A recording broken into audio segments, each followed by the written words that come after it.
Hello. Hey, Allison, you want to give us a completely unstaged and unplanned garden tour? Okay, let's do this. This is completely unstaged. Yes, very, very realistic. Like I just start filming you automatically without even asking. You didn't even knock on the door. I know, it's kind of weird. All right, so what's our garden looking like this year? So, this is our sunflower patch, right next to the patio that Alfred's building us. It should be done this year. I'm really looking forward to it. What? So these are my sunflowers. I'd like you to zoom in on how pretty this one is. That one's called Vanilla Ice. Isn't it kind of cool? Here, can I get a shot of you sniffing it? Sunflowers don't really smell like anything. I know. But okay. Is that convincing enough? Sure. I'm so excited about this. I've never successfully grown a sunflower. So these are your first successful sunflowers ever? Mm-hmm. Wow. Yeah, we get to see them every day going in and out of the house. This is my black and white with some other color garden. So it was going to be a black and white cookie garden, which was half Goth garden, so black and dark flowers, and then half white moon garden. But then I lost control of, excuse me, Pablo. For real? We are filming here. That's how he protects us from rodents. So anyway, see all the pretty white flowers. Once again, we have the Jasmine nicotiana, and I have a cone flower. I did not have the heart to move, so that's why there's a big red and orange flowers right there. But there's a lot of other really cool ones, which I'm happy about. So got my purple kale. I have some black hollyhocks that are going to bloom next year. This is our experimental... Wait, what's Ginny got? Oh, Ginny, what? Wait, what? What does she got right there? Oh, Ginny. baby Gins. Oh, Whoa, whoa, whoa, whoa, whoa, whoa, whoa. Sorry, Ginny, we spoiled your kill. Oh, Ginny's big mad right now. Ginny, please don't kill birds. And that is the downside of having barn cats. We really don't like that they do that, but they don't do a lot of birds. no, Lil did all the birds. Yeah, Lil Barn Cat used to kill a lot of birds. Pablo and Ginny, I don't know, a couple a year. It's not a lot. No, yeah. They're more recreational birders. Lil was Yeah. a professional. Yeah, no, they luckily focus mostly on the rodents. The cats are participating in today's video. Pablo, we're doing more garden time. Okay, so over here is the experimental mint garden, which got taken over once again by morning glories, which I'm not mad about. Look how cute they are. Look. But I have some mint in here. I think this is mojito mint. Compost mint did not seem to transplant well. What's compost mint? Well, let me tell you about compost mint. This is our most successful mint patch on the farm. It is also the most tasty. This here is compost mint. So it's just mint that's growing in our compost patch or bin? But look at it. Look how healthy it is. Can't be mad about this. It's really good.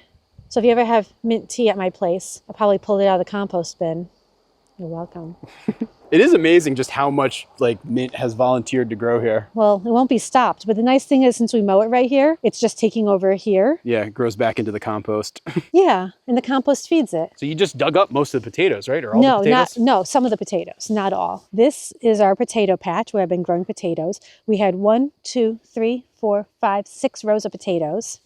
I dug up 2, so I did 1 red and 1 yellow potato. These other 2 rows I haven't pulled up yet. I'm probably going to do it in the next couple of days or next weekend. It's no big rush. After this is cleared out. How many pounds of potatoes do you think we've gotten so far this year? I don't know the answer to that question. Sorry. I literally, I have no idea. A good amount, a goodly amount. So next year we're going to plant berries in here. And by next year, I mean this fall. I'm going to do raspberries and black raspberries and blueberries. That sounds exciting. Yeah, the black raspberries are my favorite, probably. And Ginny kind of likes this spot, right? Yeah. And what we're going to have to do is we're going to have to mow around here. So that's going to be one of our projects. Trying to get this area cleaned up because what I'd like to have, my vision, is to have berry patch, orchard, and then having the orchard berry patch area kind of extend between here and there, those trees. A rhubarb patch and asparagus, things that are not going to get eaten by a lot of animals. The thing I'm most excited about is having a cutting garden where it's just going to be rows of flowers, like long rows of zinnias and other things. Baby Jin's is so weird. I think she's still mad that we chased away her bird. She is. I think she wanted to show off the bird. So I hope everyone leaves comments about how proud they are of her for her hunting skills.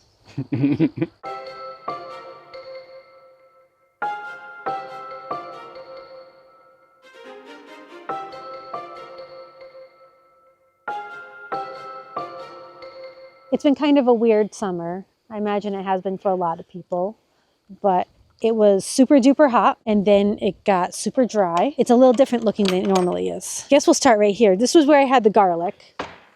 So I dug that up. It's in the barn curing right now. Drying garlic, drying garlic. And here is some yellow crookneck squash. We've had so many of them. It's been very successful. Can you show us the crookneck squash, like what it looks like? Because I don't think a lot of people have seen it or like are familiar with it. Ah. Look at the little babies.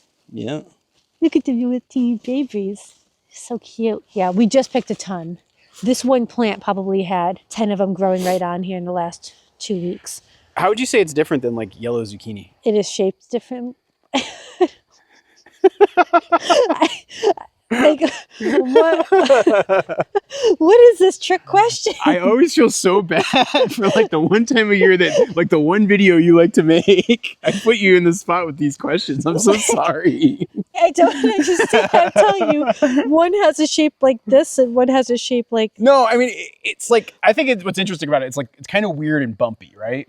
Like it's got like warts almost, right? Yeah, we can pick one. Yeah. We can demonstrate said wordiness. It does have the warts. It does have this bulbous end piece. It tastes just like zucchini for the most part. Yeah, I mean, it tastes more like zucchini than like yellow summer squash. This is literally yellow summer squash. But it's like, it felt more like zucchini than like... That's because I used it with zucchini and zucchini bread. Oh, maybe that's why. I have to admit, I did not realize I planted these squashes. I thought I was planting yellow zucchini, and I prefer yellow zucchini. I won't lie to the people. This one has a lot more seeds in the middle, so I usually end up cutting out some of the seeds, and I give the tasty innards to the birds. And then Tomato Jungle is far less jungly this year, but it looks really nice, doesn't it? It has basil in between the tomatoes, once again, looking pretty good, actually, considering the lack of rain. Oh, look at this. We got some more ripe ones for the sauce that you're going to be making. Yeah, no, I got to make some sauce probably tomorrow. Yeah, you should get on it because these are San Marzanos. Yeah, we've had pretty good tomato production despite the rain or the lack thereof. Usually. You don't water the garden much, right? Like, I don't water the garden. Like, so how many times have you watered this entire garden this year? Twice. So I'm a firm believer in planting the plants, giving them sufficient water when I first put them in. And then for the first couple of days, I'll supplement them with some water. But I find that this makes them a lot more drought resistant if I let them do it naturally. But you will see it does not have the most consistent results. I have shallots over here, which are probably just about ready to harvest. I did have tomato hornworms again this year, but it looks like I got rid of most of them. So for people who don't know what a tomato hornworm is, what is it?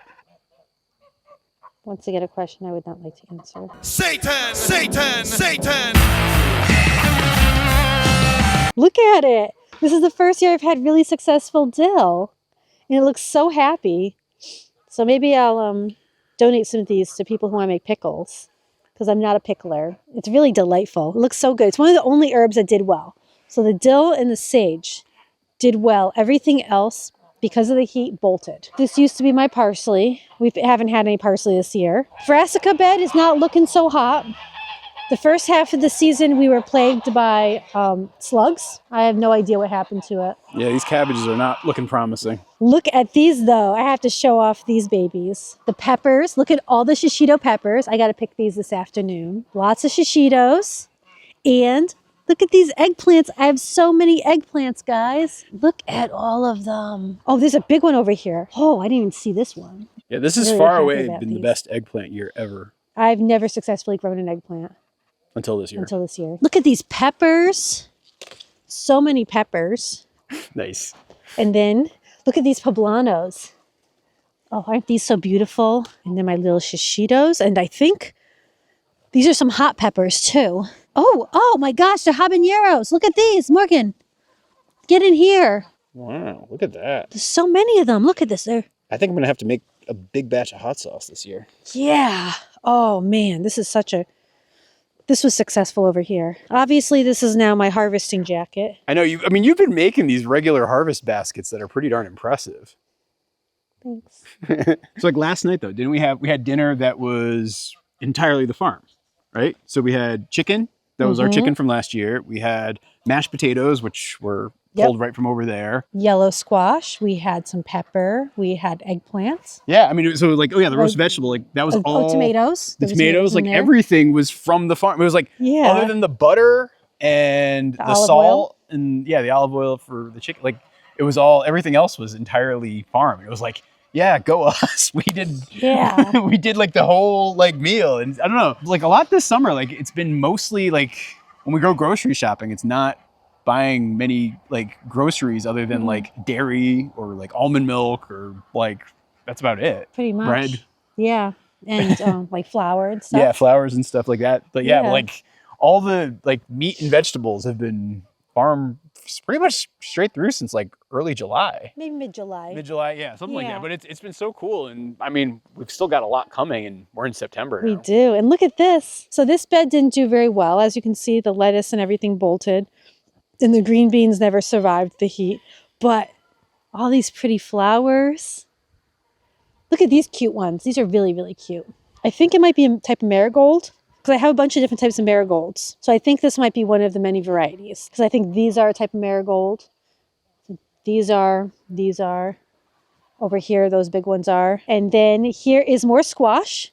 A lot of these are winter squashes, but it looks like one yellow crookneck ended up in here as well. And then we have lots and lots of kale. So yeah, one of my favorite snacks at this point is like basically just baked kale. So it's like, you take kale and then you put it in a bag and like shake and bake it with olive oil and garlic powder and onion powder and salt. And it's just delicious. Like, who was it that? Aubrey. Oh yeah. Allison's friend Aubrey turned us onto it. And yeah, I really like it. Morgan's obsessed. And then we have strawberry patch, which as you guys can see, has gone a bit rogue. Well, we're past strawberry season at this point. Yeah, but look at it.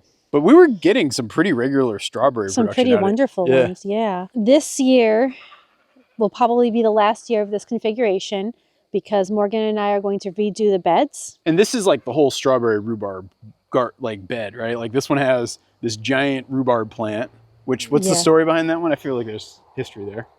That was the rhubarb that Morgan and Alfred dug up by accident, well, when putting in the new barn. They raised our rhubarb and asparagus bed, and I found this little ball of rhubarb that was just out there in the field, and I grabbed it and I stuck it in the garden, and look at it, from a tiny little ball like that. I know. And I don't know how it survived. This little guy had the will to survive and is doing very well. It's earned its place. And then, look at this, guys, the ground cherries. Very good. They're like sweet, really, really sweet tomatoes is like how I term them. So there we go. They're really yummy. Super yummy. I've seen them described as pineapple-y. I can see that actually. It has a mild citrusy. Yeah. Our storage onions. Look ready to go. Right? Almost. Just about. I like to let them die down a little bit more. You use like a lot of mulch in your garden beds. Talk about that. Like what do you do? Like you're using a lot of straw? What kind of straw? I use chopped straw mulch that is heat treated, which is very difficult to find. This year I had to call around and I was finally able to find one place that had a mainly mulch chopped straw. Why do you use that versus like the stuff I use for the animal bedding? Because the stuff they use for animal bedding isn't heat treated, so you end up growing grass in your garden. If we did this video earlier, you would have seen that my garlic bed, which I did with the old mulch, like the not heat treated one, it was growing grass in between all of them. I don't really do much weeding after beginning of June, like July. I don't really weed much. I find it's kind of a waste of time. You have a very hands-off garden approach overall, right? I do. It's kind of like that old set it and forget it. So I plant everything. I help support it the first couple of weeks, and then I just let it do its thing. And I will say it's probably not a gardening technique for everyone. I will oftentimes lose plants due to like slugs or something like that and have to kind of reconfigure things. And I certainly end up having things happen like, you know, some things do really well and some things don't, but that's just garden life. I kind of like going into each year not knowing, is it going to be a good year for green beans, or is it going to be a good tomato year, or is it going to be peppers and eggplants? Like, I've never had a pepper and eggplant year, so like. This makes it kind of fun. I do have an idea of what we could do with some of this lettuce. Can I pick this? Yeah, you can do whatever you want with it. Yeah, we like it. We like it so much. Oh, you want the weed too. Wow. Abby, you don't want lettuce. Lauren's definitely into whatever weed this is. Abby, do you think you're a goat now? Is that what's going on here? Now the birds have come. Oh no, we're being swarmed. Abby, what are you doing? Why are you chasing them off of their lettuce? Be a good girl. They like this. Yeah. Now where are we heading, Allison? Going to the orchard. Okay. So as we can see, we have garden weeds, Yep. potatoes, which will be berries. Apple More trees. weeds? No, it's apple trees. Where's the apple trees? They're in there. They're baby apple trees. But it's all scattered. There are probably about 150 baby apple trees scattered in there. In the weeds? Yep. I'll pull them out in October. How are you going to find them? Oh, I have my ways. Okay, well, the one day this shall all be orchard. So what kind of trees do we have here? As the audience can see, there are pears. These are not very good looking apples. No, this one's not doing. This This apple one's not tree's doing kicking very butt, well. though. This is doing really well. Look at this, guys. Like, Yeah, we were This is like- actually eating some of these. We had some friends over earlier today. We were eating these apples. They're actually really good. so this is my Snow White moment. So this is currants. It's currants. It's done for the year, but these were currants. There were actually lots of yummy currants on here. Okay, I think we're going to need to do some major pruning of this bad boy. And then we have This, is a pear tree, right?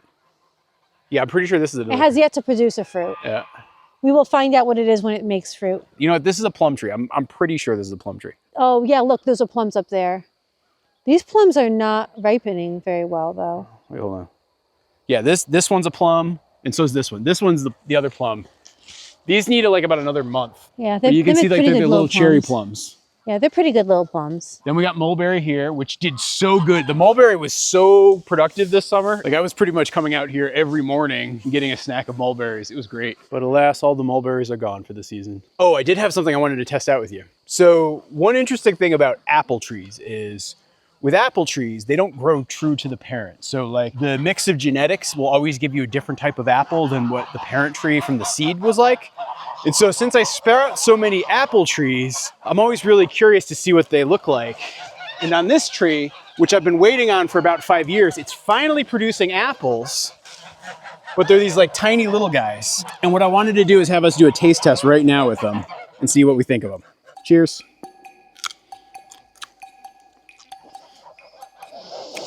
Oh my gosh. That might be the most astringent thing I've ever eaten. Wow. Okay, so we don't have a new variety of apple, even though it would have been very cool. That's intense. Did you actually take a bite though? No, my What? entire mouth is so dry. It just is the tartest thing I think I've ever had. You're going to eat another one? Why are you going to do that to yourself? Because it's so weird. It is very weird. It is the most sour thing. Like, oh my gosh. So I don't think I have a new variety of apple, do I? You don't have an edible I was so one. excited about it because they're like these little tiny like cherry apple. I was hoping they taste good. No, not at all. I think the one thing I'm gonna hold out hope for is maybe they get better when it like drops below freezing. Like, so I'm gonna keep watching this tree. I think there's no sugar in that apple. I don't think that's... I don't know, maybe, but what I'm saying is like typically they'll send more sugar out to the fruit once you start to get freezing temps. So I'm gonna hold out hope. I've been watching these apples for a very long time and have had high hopes. A man can dream.